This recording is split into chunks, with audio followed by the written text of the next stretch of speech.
नमस्कार।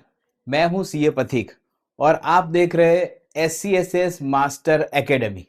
सर, ये सीरीज के अंदर हम SCSS स्कीम्स को बेसिक से लेकर एडवांस तक एकदम आसान हिंदी भाषा में समझाने का मेरा उद्देश्य है। मेरे यहाँ पे आपको सिर्फ जानकारी नहीं देनी है, लेकिन आपने जो भी पैसा कमाया है वो सुरक्षित रहे और आपको फिक्स और अच्छी इनकम मिलती रहे, यही मेरी सीरीज बनाने का उद्देश्य है। तो आइए देखते हैं एपिसोड नंबर 1। रिटायरमेंट ये एक लाइफ का एक बड़ा फेज है। ये कोई नौकरी का एंड नहीं है, बट जीवन के एक बिल्कुल नए अध्याय की शुरुआत होती है।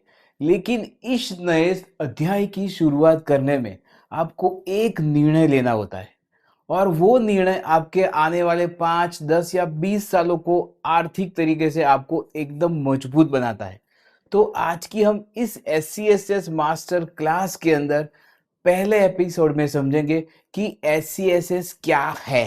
लेकिन वो समझाने से पहले मैं आपको एक छोटी सी कहानी सुनाना चाहता हूँ, तो सुनते हैं सर।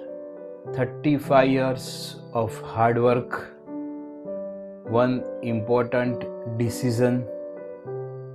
अभी कल्पना कीजिए, आज आपकी जिंदगी का शायद सबसे खास दिन है।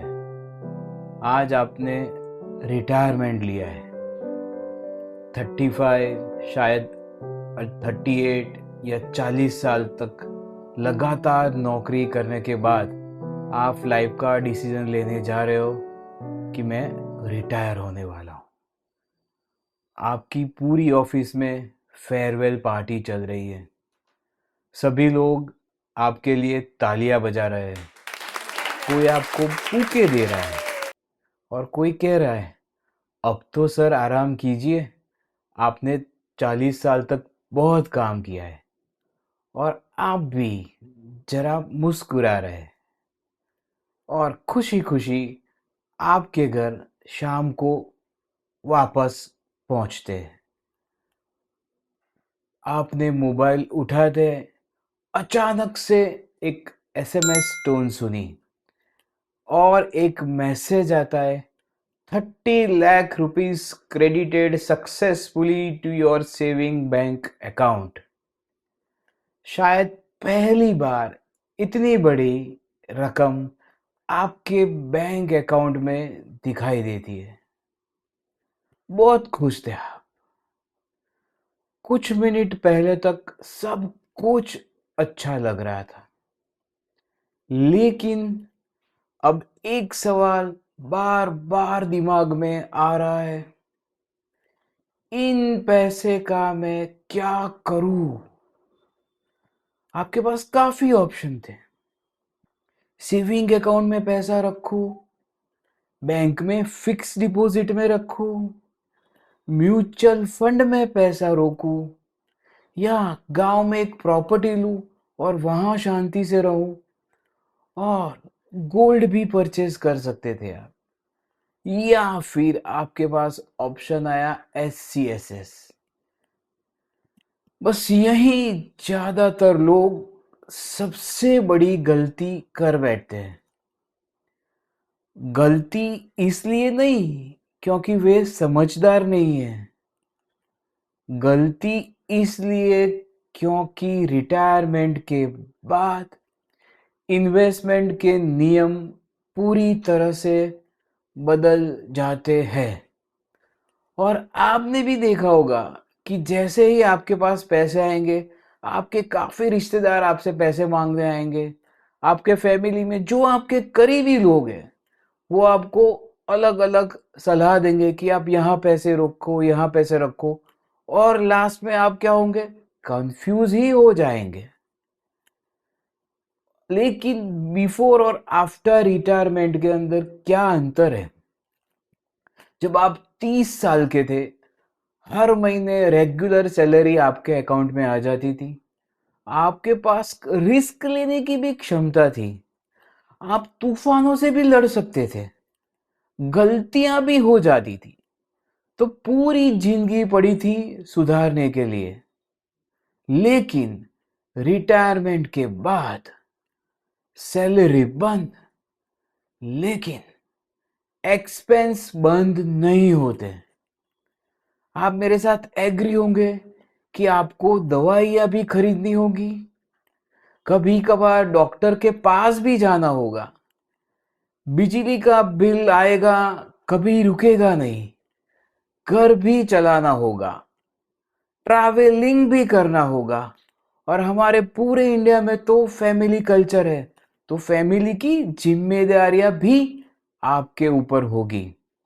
अब हर रुपया आपके लिए बहुत बहुत बहुत महत्वपूर्ण हो जाता है।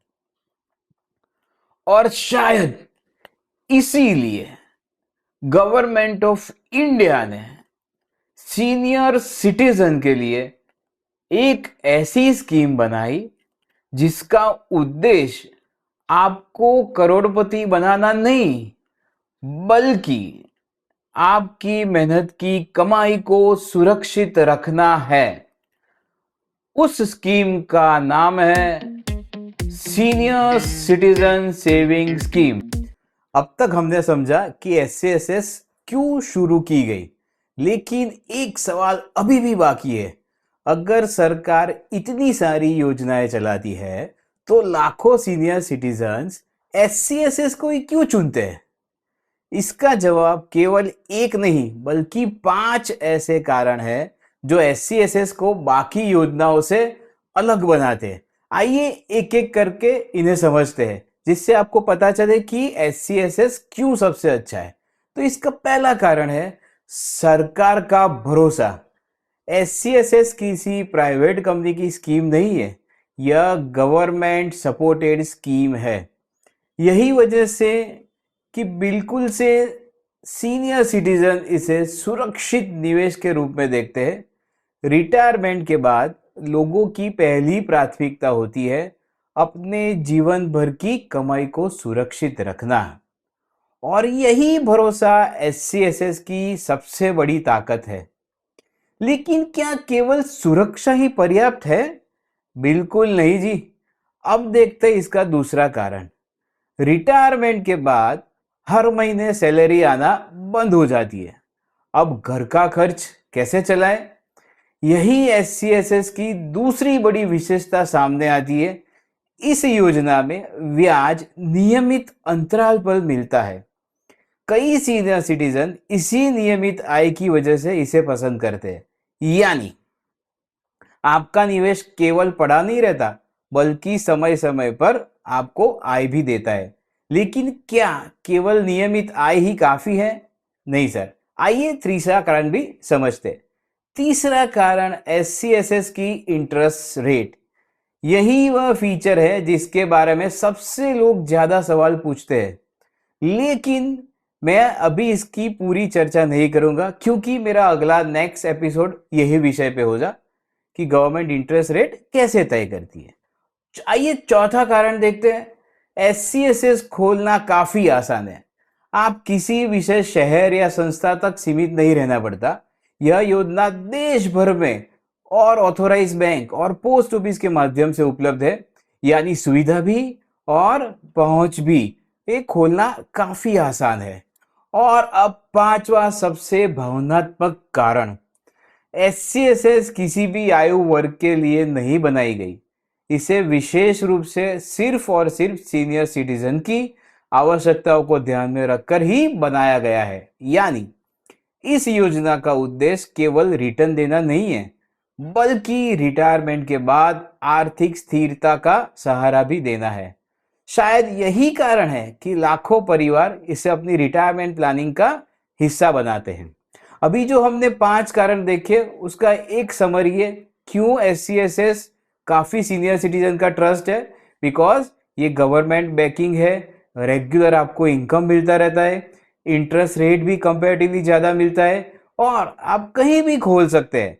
And specifically it is made for senior citizen जिनके पास काफी अनुभव है, और हमें आपसे यही सीखना है। अब समय है आज के सीए पथिक गोल्डन टिप का, जो आपकी जीवन भर की कमाई की रक्षा कर सकती है। रिटायरमेंट प्लानिंग में लोग सबसे बड़ी गलती क्या करते हैं? सिर्फ और सिर्फ केवल इंटरेस्ट रेट देखते हैं। लेकिन एक चार्टर्ड अकाउंटेंट होने के नाते मैं आपको सलाह दूंगा, किसी भी निवेश का निर्णय केवल रिटर्न देखकर कभी मत लीजिए। हमेशा 4 बातें याद रखिए इन्वेस्टमेंट करने से पहले। पहली, सेफ्टी। आपका पैसा हमेशा सुरक्षित रहना चाहिए, क्योंकि ये आपकी रिटायरमेंट मनी है, फिर से नहीं मिलेगी। लिक्विडिटी। आपको जब भी पैसा चाहिए तुरंत आपको पैसा वापस मिल जाना चाहिए। लाइफ में अनसर्टेनिटी कब आती है किसी को पता नहीं चलता है। तीसरा है टैक्स इम्पैक्ट। मीन्स आप जो भी इन्वेस्टमेंट करें उसके ऊपर आप कितना टैक्स गवर्नमेंट को देने वाले हो, उसके बगैर कोई भी इन्वेस्टमेंट ना करिए। और चौथा, रेगुलर इनकम। आपको फिक्स इंटरवल पे मंथली हो कि क्वार्टरली हो इनकम मिलना चाहिए, क्योंकि आपका रोज बरोज का जो भी खर्चा हो वो उसी से निकलेगा। अगर ये चारों बातें आपके पक्ष में है तभी वह रिटायरमेंट इन्वेस्टमेंट सही माना जाएगा। और SCSS इन्हीं कारणों से लाखों सीनियर सिटीजन की पसंदगी बना हुआ है। और ये वीडियो आपको अच्छा लगा हो तो इसको जरूर से लाइक करना। अभी आप ये जानते हैं कि SCSS क्या है, लेकिन जो SCSS के अंदर जो इंटरेस्ट है वो क्या 5 साल तक आपका सेम रहेगा? हमारा नेक्स्ट एपिसोड यही पॉइंट पे है कि SCSS के अंदर गवर्नमेंट इंटरेस्ट कैसे डिसाइड करती है। क्या आपका इंटरेस्ट 5 साल सेम ही रहेगा? आपको इंटरेस्ट चेंज होने से क्या नुकसान हो सकता है? कितना इंटरेस्ट आपको मिलेगा? वो सब हम नेक्स्ट एपिसोड में कवर करने वाले हैं। मैं अगले एपिसोड के लिए एकदम मेहनत से काम कर रहा हूँ, और जब भी मैं नया एपिसोड अपलोड करूँ तो आपको उसकी तुरंत जानकारी मिल जाए, उसके लिए आप चैनल को सब्सक्राइब करना और नीचे एक बेल आइकन है उसके ऊपर हिट कर लेना। तो फ्रेंड्स, मिलते हैं अगले नेक्स्ट एपिसोड में। Till then take care.